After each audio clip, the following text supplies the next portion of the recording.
I take it you'll be coaching tomorrow. Is that? Yeah, Will be. yeah. What's the mindset of the team right now, Coach? After you've regrouped and looked at things, Uh, where's your head at right now? You think?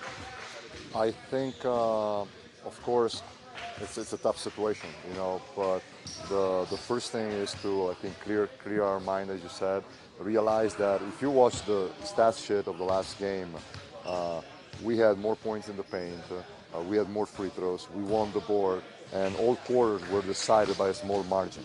So again, against a fantastic team like they are, remember they've won, I think, 18 or 19 straight playoff games with Western Conference teams. So I mean, we know what we're playing against.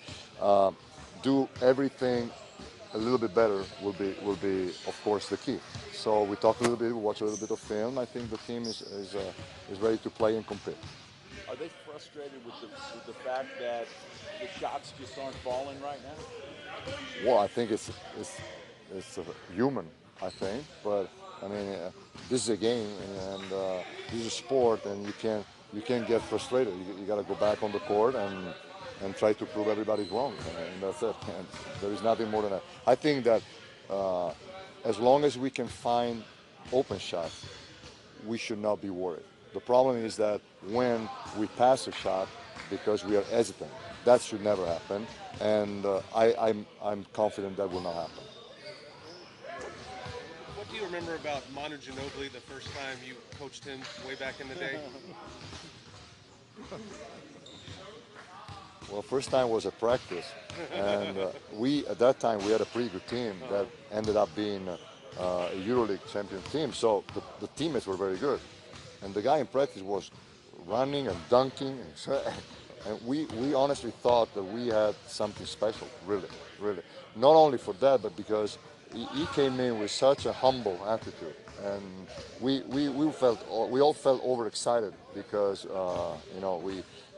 we knew we had something special. And funny story, I like to share this with you. We at that time Manu came to be the backup to the legendary Sasha Danilovic. Okay, so we were all thinking, how can we have this guy on the bench? I mean, he should play.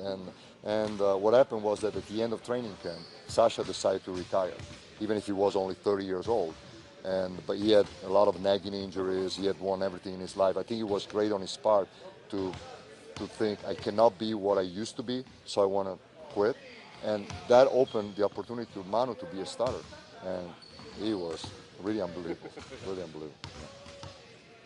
And what do you think after all these years, almost 20, watching Manu at this point and coaching him in a playoff game with the Spurs? Well, I cannot lie to you, and even if it's awful, because I would have not liked, nobody would have liked to be in this situation for the obvious reason.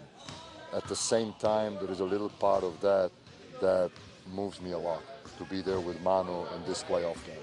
Really, that's something that pushes you to try to be, the best possible helper for him and the team, and don't mess up anything in this game, just to help him to have a great game.